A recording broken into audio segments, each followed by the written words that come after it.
Good afternoon, everyone. Welcome to this last Advanced Steel webinar of the year. Today we're going to be looking at the working with the UCS tab. My name's Rob Merriman. I am one of the application engineers here at Graitec. All my contact information and LinkedIn and Twitter and stuff is shown on the screen. There are links in the handout. So if you do want to reach out to me for anything, the information is all there. So I've got 12 years experience in the construction industry. It's the only industry I've ever worked in. The first 8 years was as an architectural, metalwork and structural steel draftsman using advanced steel. During that time I worked in 2 subcontract drawing offices. So over that time it's then allowed me to work with loads of different fabricators, doing things in different ways, working on different types of projects. And now I'm taking all of that industry experience and applying it to my current role, which is an application engineer for Graitec in the UK. So I do demonstrations, training, tech support, customization of structural CAD packages, predominantly focused on advanced steel, but I do look at AutoCAD, Revit, Navisworks, everything in the AEC collection, and then a little bit beyond that with Fusion 360. So for those of you who aren't aware, just a few key facts about Graitec. So we are headquartered out in France. We operate over 48 offices, and that's through 11 countries. We are quickly becoming one of the largest Autodesk partners worldwide. We have 100 of our staff located in our own research and development center out in Romania. So those are the guys actually creating our Graitec IP. And we're here to work with you guys. So we deliver more than 3,500 training courses per year. We have 98% excellent or good for our customer support, 98% excellent or good feedback on our customer support. So why Graitec? What we've done is we've broken down a typical project into what we call the 4 key pillars. And where we think we're the only company that can actually help you across all of those pillars. So the first pillar, or the pillars, are create, simulate, fabricate, and manage. So create is using the Autodesk products and enhancing them with the Graitec PowerPack to actually create our designs. Simulate is then checking that BIM model and making sure that it will actually work in the real world environment. Fabricate is then taking those BIM deliverables through to the finished fabricated product. Obviously advanced steel sits in here as well, but we do have our own tools, which are Advanced Workshop and Armor Plus. And then finally manage. All of your data will produce documentation. That documentation and data has got to be uploaded, usually to a common data environment. If you're working on multiple projects, then you'll have multiple common data environments. So we do have our Graitec OpenTree solution that will streamline that process for you. So I can see a few new names on here that I don't recognize. The first question that usually gets asked is this webinar being recorded? It is being recorded. So what happens once it has been recorded? Well, all of our webinars, so our Advanced Steel webinars or any webinars that we do at Graitec, they will get uploaded to what we call our content portal. So it's a page on our website. It's in the CAD courses, training and tutorials. There's a content portal for AEC, which is AutoCAD and Revit and Navisworks and things like that. There's a dedicated Advanced Steel content portal, and there's a manufacturing content portal. And it'll take a couple of weeks to get uploaded there. So within the first few weeks in January, this webinar will be up there. Myself and Alec, who look after Advanced Steel in the UK, as well as John, we create our Advanced Steel blog. So nice, short and sharp tips and tricks. We try and do one a month, so we're not bombarding you. But if you click on the link in the handout, you can go to the blogs and you can subscribe so you don't miss any of our blogs. And if there's new Advanced Steel launches, we'll do a blog on it. If there's new PowerPack launches, we'll do it. And then just general tips and tricks. Then there's our Graitec Advantage site. So that is our dedicated portal for Graitec customers. So if you have your PowerPacks and support with us and things like that, you will have a Graitec Advantage login. It's where you can download your PowerPacks, but there are also more resources on there, like our BIM Up conferences from previous years, our Advanced Steel user group from previous years. And then finally, probably where you found this webinar is our Graitec events page. So every quarter we will run more events. So it's always worth keeping an eye on that events page. Before we go into looking at Advanced Steel today, I will just mention the PowerPack and discuss the PowerPack very, very quickly. So the PowerPack is Graitec's add-on to Advanced Steel. For those of you in the UK, if you buy your licenses with us and you have your support contract with us, the PowerPack is part of that support contract. We break it down into 5 key areas. So we've got our create macros. One of them is the structure designer. So it will allow you to actually create the structural elements of a building within one dialog box. So you can do a whole building with one dialog box. We have our create macros. So with the PowerPack, you get our own PowerPack connection vault, where we've got 25 plus new connections in there. One of them there is the structure designer, for example, the platform cover tool, where the system will create the gratings and split the gratings up for you based on beam elements or based on an area, so you're not drawing every piece manually. We then have our create macro individual element, so we can draw castellated beams. We've got a folded plate extender, which I had a support case with someone about the other day. You can actually just click on an edge of a plate and the PowerPack will create the extra plate for you. We then have our BIM import and export tools.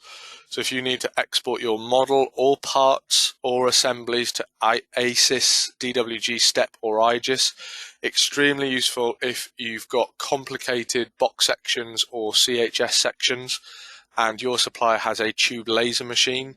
Those machines will read STEP or IGES format. And then finally, there's the extra data that gets added to the system. So not many people are aware of the actual data that gets put into the system because you can't see it until you start modeling with it. But we've added and updated some cold roll suppliers. We've added some new suppliers. We've added some gratings. If people work with half round, square edge and those sorts of things, or unistrut, they've actually been added to the system via the PowerPack. All right, so let's actually have a look at what we are doing today. So we're going to be looking at the UCS tab. So we'll start off with some basics. We'll look at actually what is the UCS. Then we'll look at putting the UCS on objects. I'll look at manipulating the UCS, what we can do with viewing on the UCS. Basically, this is an overview of all the commands on the UCS tab. So what is the UCS? So the UCS stands for User Coordinate System. It's used to define the work plane for creating the objects in the 3D environment. Because we're in Advanced Steel, we are working in a 3D environment. And the UCS consists of an X, Y, and Z axis. If you imagine it like a piece of paper and a pen, and this is what I try to show people when I'm doing training with people. So if you imagine that the paper is the XY plane where you create elements, so there's your X and your Y there. The pen is your Z axis, so where you actually start drawing the elements. So what you do is you draw down the Z axis onto the XY plane, and if you imagine it that way, it makes modeling, or in my opinion, makes modeling easier in Advanced Steel if you think of it like that. It does also apply when you're cutting features out of objects. So if you're cutting a big hole in a grating or something that's running vertically, you need to move that piece of paper before you then draw the cutout. And then if you want to draw a plate in Advanced Steel 3 meters up in the air, you need to move that piece of paper up to the correct point. So if you imagine it, you had a piece of paper on the floor, that would be you drawing your base plate. If you put your piece of paper on a table, that would be you drawing a plate 1 meter up in the air. That's how I sort of try to explain the UCS. What we're going to do then for the next half hour, we're actually just going to look at all of the UCS tab and these functions in action, and then I'll take any questions that come in at the end.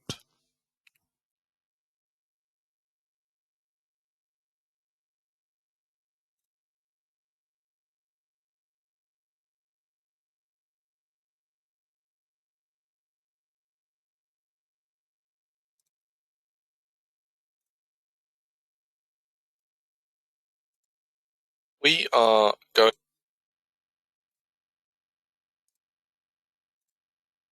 to start with some UCS basics. We'll go through everything on the UCS tab in this session, but we will just start with some basics. So every model that you start, if I come here and start a new file,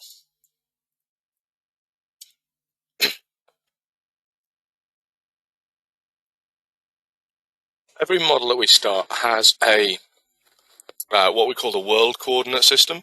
So every model has a fixed point that everything gets modeled around. Now, we would strongly suggest that you put your model at 0, 0, 0.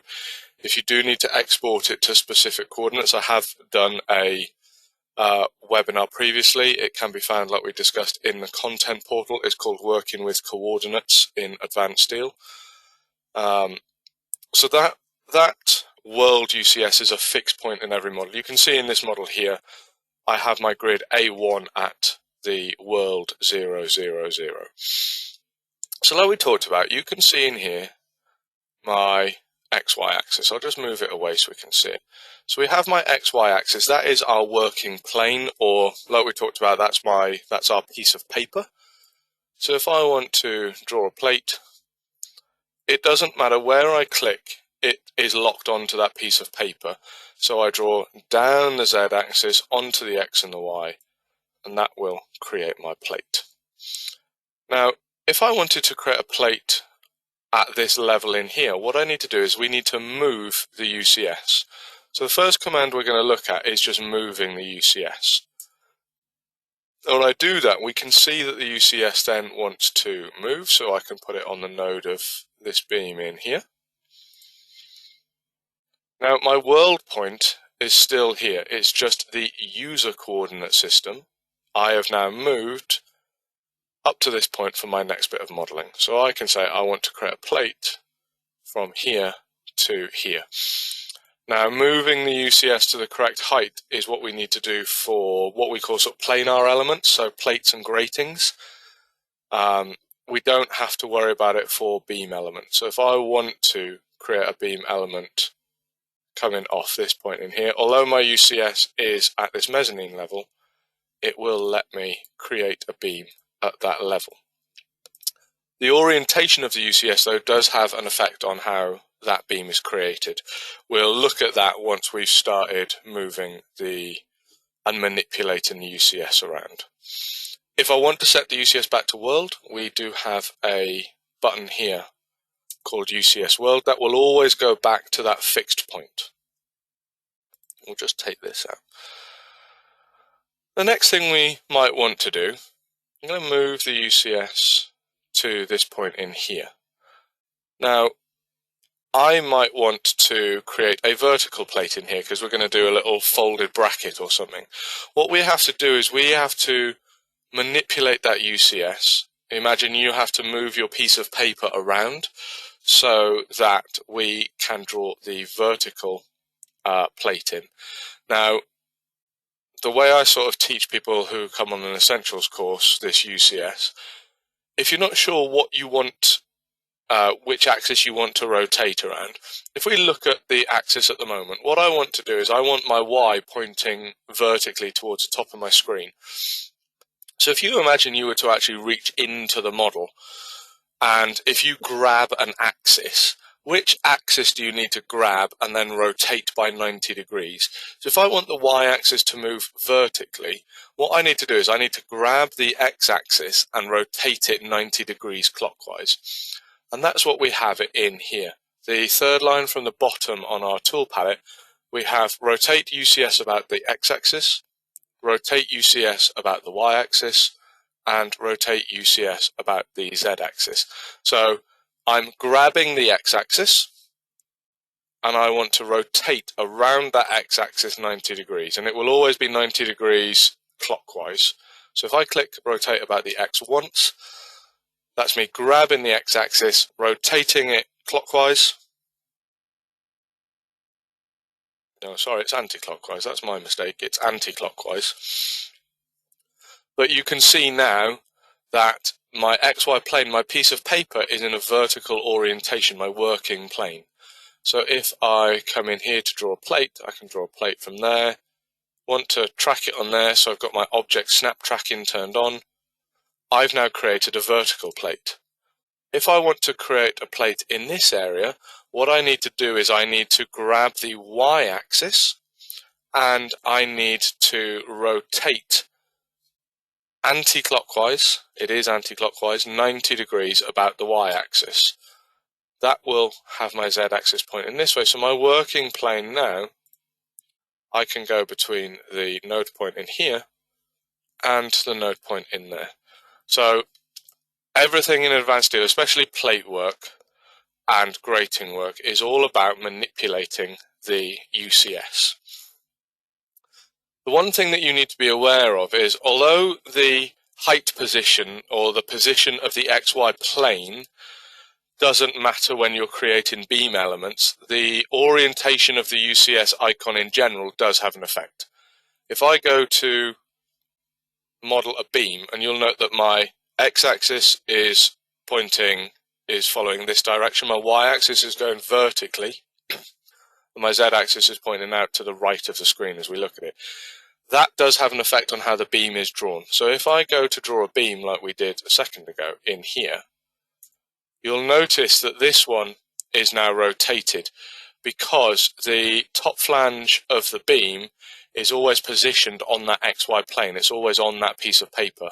So because I've rotated that piece of paper around and I've manipulated that piece of paper, my beam is now rotated. If I set my UCS back to world and I go and draw another beam, you'll see that the top flange of the beam is placed on the XY plane. So just something to be aware of when you're creating elements. That's fine if you're working with things that are at 90 degrees and you know what you need to rotate it by. But there will be times where you need to create things and you don't know the angle. Now you could put in some AutoCAD construction. We could start and then some AutoCAD dimensions to actually try and calculate the angle that we need to rotate the UCS by, but you actually don't need to do that. So I'll just set the UCS back to world. Now this first method I'm going to show you is an older way of doing it. It's not always the most intelligent way, but we have this UCS by 3 points.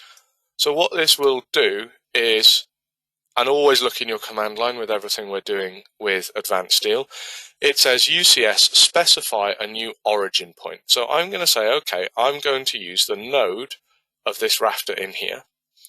Then it says, which direction do you want your x-axis pointing in?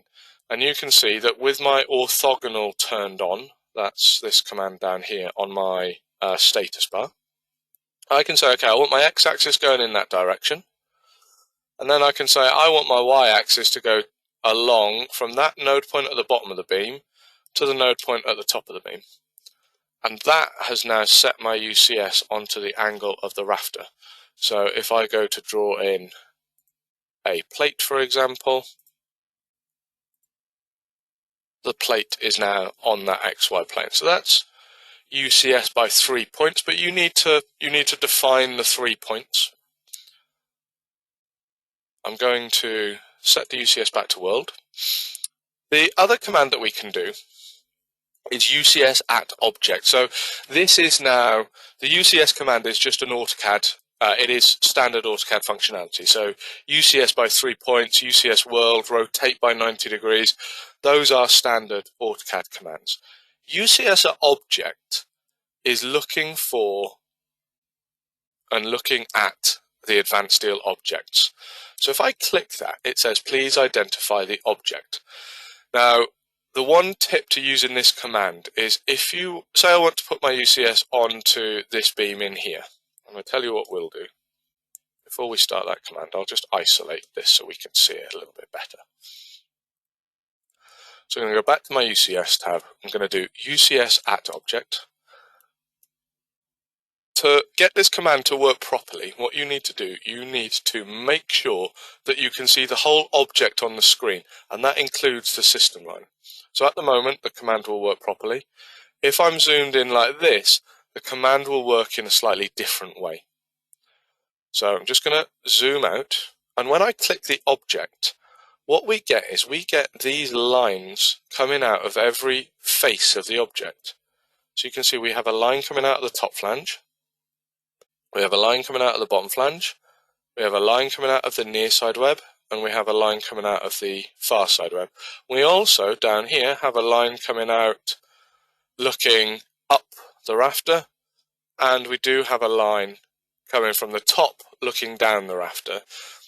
Now, the command line says, please select CS. So CS is coordinate system. So what these lines are, the longest line, you can see that we have 3 lines in here. We have a very, very long line. This is the Z-axis. Then we have a second line, the second longest line. That's the X-axis. And the third line, the shortest line, is the Y-axis. So basically what this is saying is, if we want to draw down the top flange, down the Z-axis onto the XY, I click this line here and I do a right click. And that will put the UCS on that object perfectly for you. Assuming, like we said, you can see the whole object on the screen. That would allow me then to, say, put holes in the top flange of this beam. We want to do 2 and 2, and that will give me 4 holes in the top flange. If I want to do the same but into the web of the beam, I can do UCS object, and this time I want to choose this line here because I want to draw down the Z-axis onto the X and the Y. So I'm putting my piece of paper onto the web of the beam. And then I could put in a rectangular contour based on a center point, let's say. And we can say, right, we want a 200 by 100 cutout in the web of the beam. Now, if I want to move the UCS, we do have a move UCS command. This will work in any orientation that you're in. So I can move it, and I can just move my cursor in a negative X direction, type a meter, let's say, and that will move it a meter in that direction. Or I could move it to a point if I wanted to. So I could move it to a midpoint in here. Or if I undo both of those, if I know the coordinates, so I know the X, the Y, and possibly the Z value, I can actually type them in. So what I can do is I can say I want to move it 2 meters in the X. And then you can either do a comma, that will take you, can you see the 2 meters in the X, can't move my cursor. The X-axis is red when we're in this view, and the 2000 value is also red. So that's saying, okay, you're moving it 2 meters in the positive X direction. Then I can do, say, 100 millimeters in the Y direction, comma, to take me into the Z-axis, and I can do 0 in there. And that will move it from that point, 2 meters in the X, 100 in the Y, 0 in the Z. Or when you're typing your coordinates in, and this is just a general AutoCAD tip, I can do 500 in the X. You can use the tab key. Oh, I thought you could use the tab key. I'm sure that's what I did a couple of weeks ago. Must have changed something on my system. But I'm used to, it's the way I've done it for 12 years, using the comma. I'm sure the tab key will work, because on the last training course it was pointed out to me that some people use tab. So that's UCS at object on a beam element when we can see the whole thing. Now, if you want the UCS of the of the actual whole object, like I said, you do need to make sure you can see the whole thing on the screen. If you're zoomed in like this, I can't see the full extent of the object. The UCS object command will work, but wherever I click my cursor, so if I click my cursor here on the system line, I will get a option to define my CS, but it's based on that point. So what we're looking to do here, if I click the line coming out of the top flange, the point that we click here is the Z-axis. If I do that and click on this outside edge here, and I say I want my Z-axis pointing down from there, it will go onto that edge with the Z-axis pointing down. As soon as you see the whole object on the screen, it will give you options based on the whole object. So just something to be aware of in there.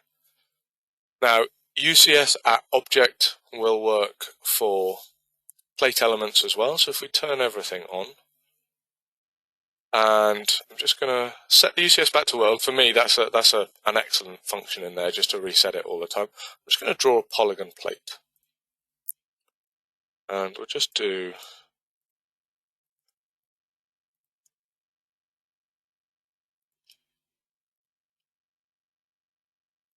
something like that.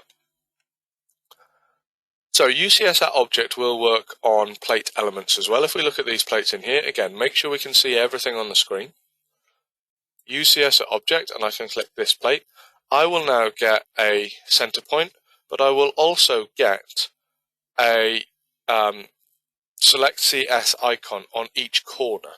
So I can choose this one here, which will have the UCS come in with a Z in the positive direction of my model. If I do the same thing, but choose the bottom one, the Z-axis will be pointing in the negative direction. So on a plate element, you will get a center point, but you will get two UCS or two CSs that you can choose on every corner point. Now, if we look at this polygon plate where we've got lots of different angles, and I do UCS at object, you will see that I get a UCS at every corner point. Now, what you will get in here is if I hover over this one, again, what you have to remember, the longest line is the Z-axis, the second longest is the X-axis, and then the shortest line is the Y-axis. So if I choose this one in here, the X-axis will follow this edge. If I zoom out and we do that again, this one in here, the X-axis is following this edge in here because the second longest line is following this edge in here. So we can do that in there.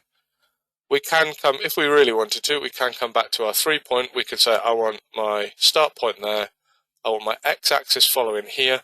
You don't then need to define your Y or Z axis. You can just hit enter, and as long as you set the X-axis, the Y will follow that point, and then we can look to rotate with the rotate commands that we've been looking at.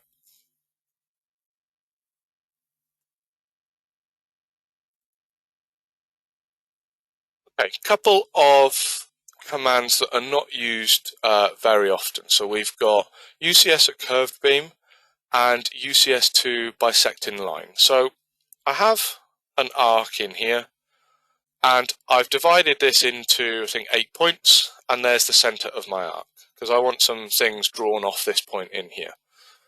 So what I'm going to do is I'm going to use the beam from line command to select the arc. Do I want to delete the selected objects? I'll say no. And there is my beam. Now what I want to do is I want some little stubs coming off on these lines in here. Now the way I personally would have done this in the past before I started really deep diving some of these commands is I would have done a 3-point UCS from the node point there to the center point there. That will put the X-axis following that line, and then I would draw my beam, and let's just say it's 1 meter long. So that's how I would do it with the 3-point UCS command. If you have your points defined, we've got UCS at curved beam. So what we do is we click our beam, and then we can do an additional point in there, and I can say, well, it's this point. And what that will do is that actually, it knows the center of my curved beam, so it puts the axis following that. Now, to get my beam where I want it, I do need to do a little bit of manipulation. So I'm going to rotate twice about the x-axis to get my z in a positive direction for this model. And then I'm going to rotate around the z to get the x-axis following my line. You don't need to do that. As long as the xy plane is correct, I can then draw my meter beam in here, and I can again go, just make sure we see the whole thing on the screen, UCS at curved beam, that's my point, we'll spin it there, and then just draw that like that. So that's UCS at curved beam. We've then got UCS to bisecting line. So this is quite useful if we've got some, say, some crank steel that we want to do something a bit unique on. So what I'll do, we'll just put in a 2 meter beam here and a 4 meter beam here, and we'll just drag these up to a random point, and we'll just move them that way.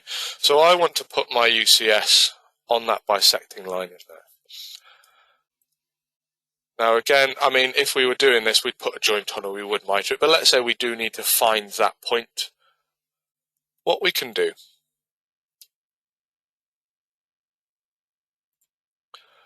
is I can go UCS, let's just spin ourselves around so we can actually see it.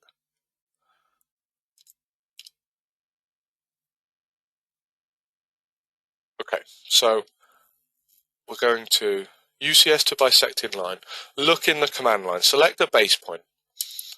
Then it needs a point on the ridge. So the ridge is going to be the end point of the beam in here.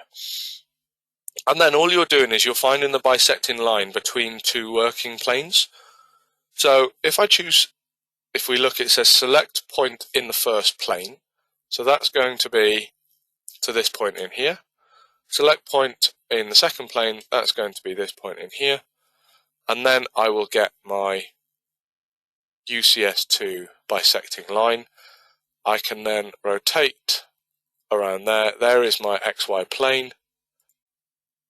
I can put a plate in there, probably a little bit big. 200 by 200, let's say, positioning in the middle, and position it down there. So the x-axis, let's make that 400. And you can see that that plate is now following that bisecting line. So we don't actually need to put any AutoCAD construction in there. The UCS at to bisecting line will sort that out for us. We'll just put our UCS back to world. Then we've got, so we want to figure out why something has been, a drawing has been orientated in a certain way, or we want to check the way someone else has modeled something. We do have the define coordinate system. So the system will show you the UCS. So when we model a beam, if you look really carefully at the command line, it says, please locate start point of the system axis. So when you're drawing a beam, you're not actually drawing the beam, you're drawing the system line. So if I draw a column, let's say, and the start point is at the bottom, and I come up 3 meters, the end of the system line is at the top here. If I draw another one, but this time, and then you look at my command line, it says, please locate start point. If I click that and come down 3 meters, those two look identical. But certain parts of the system will associate things with the start of the beam, which for this beam in here is at the bottom, this beam in here is at the top. If you want to find out where the start or end of a beam is, or which way it's been orientated and things like that, you use the define coordinate system. So if I click that, and click on this beam, you can see in here, there's my coordinate system, and it goes to the start of the beam. If I do it on this one, oh, missed it, you will see that it is at the top of this beam. So it will, that defined coordinate system will show you for beam elements where the start and the end of a beam is. Now what we can also do with that command is, if we want to create a column in the same orientation of this one, so that the system treats them the same way and applies joints and copies things the same way, if I click that command, that will display the CS for me. But I can click that CS and do an enter, and that will put the UCS in the same orientation, so that if I come in here and drop a beam down 3 meters, or a column, those two are now going to have the same internal CS. Now that command for plate elements will show you the center, and it will show you where the Z, X and Y axis were at the time when that plate was created. Now for folded plates, that does have a big effect on the drawing output. When you're trying to change the way folded plate drawings are run, you can't do it the same way you could do it with like a stringer assembly. Whichever way the Z-axis was when you created that plate, so this one in here, the Z-axis was in a positive direction, the system will show this top face of the plate on the drawing. If it was created with the Z-axis pointing down, it would run that plate from the underside, and there's no way to change that. So if you're doing folded plates, the position of your UCS is critical for the drawing output at a later date. So that is how we can define a coordinate system. The final one for sort of manipulating the UCS is UCS view, which is what we use for when we're creating 3D views. So if I want a 3D view of this project in here, I would rotate myself around to a point where I'm happy, and then I would go UCS view, and that puts the X-axis following the horizontal part of the screen, the Y-axis following the vertical part of the screen. So it's great then for putting in a camera to say I want a 3D view, and that will give me a 3D view based on my current UCS. No good for modeling. The few other commands that we're going to look at in here is view on UCS and zoomed view on UCS. So what we can do, let's say we want to view on this rafter, we would do UCS object, and we would choose a line coming out of this web in here, and then I would then rotate around the Z-axis so the X and Y is positioned how I want it. We've got view on UCS, which will view the whole model based on that UCS and rotate it around. So maybe we need to put some construction in there, check some dimensions, do something like that. Or a zoomed view on UCS, if we click that, will put you onto the square onto the XY plane and then zoom you in to where the UCS is actually positioned. So if we, let's say we move it 1800 millimeters in the X, 0 in the Y, 0 in the Z, and I do a zoomed view on UCS, it'll now zoom in on that little area in there. The last little bit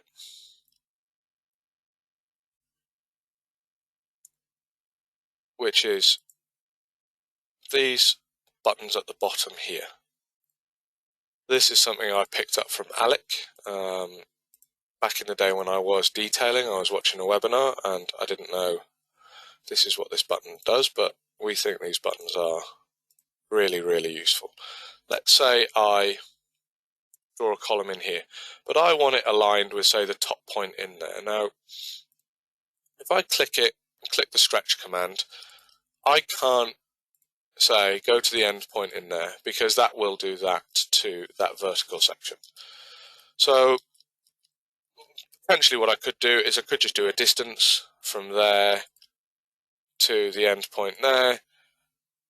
There is the distance in the Z, and then I could just stretch it up by that value. But what you can do, if I start the command and I start the stretch command, we have these little buttons in here, .x, .y, .z, and .xy. Now, what I want to do is I want to stretch this up to a point, but I want to use the end point in there, but I want to ignore the Z value in there. So what I can do is I can click my .z filter, and what that does, sorry, I want to ignore the X and the Y. I don't want it to move over at that angle. I only want to move it up to the Z point. So by clicking .z, if you look at the command line, what the system does is okay, the X and the Y values we're locking to 0. Give me the Z point. So now I can do the end point in there. And this time, because that's modelled over there, it looks a little bit off. But if I do a distance command from the node of that one to the end point in here, my Z value is 0. So these are what we call our little filters. So our X filter, you have to start something. So if I do .x, it says then the YZ is 0. Now give me the X axis. And that will draw that there and ignore the Y and the Z. So you've got these little filters in here that can make your modelling a lot quicker and a lot smoother without having to do the measuring or trying to track points and things like that.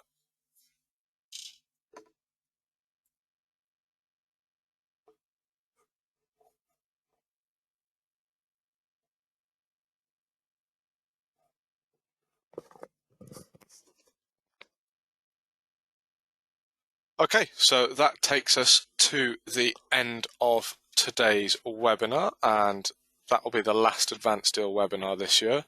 If anyone does have any questions, please feel free to put them in the questions tab.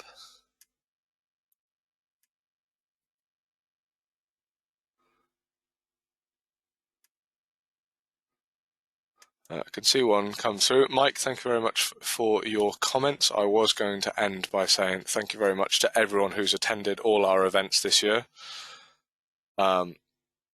Without you guys attending them, it would just be me and Alec talking to ourselves at the computer. So, especially today, 4 o'clock on Friday the 17th. Thank you very much for attending. It is much appreciated. I can't see any other questions coming into the questions. You guys do have my email address if anything does come up. So thanks a lot for watching. Thanks a lot for attending everything this year. And have a nice break. And we will see you in 2022. And hopefully we'll be able to run some physical events as well as some online events.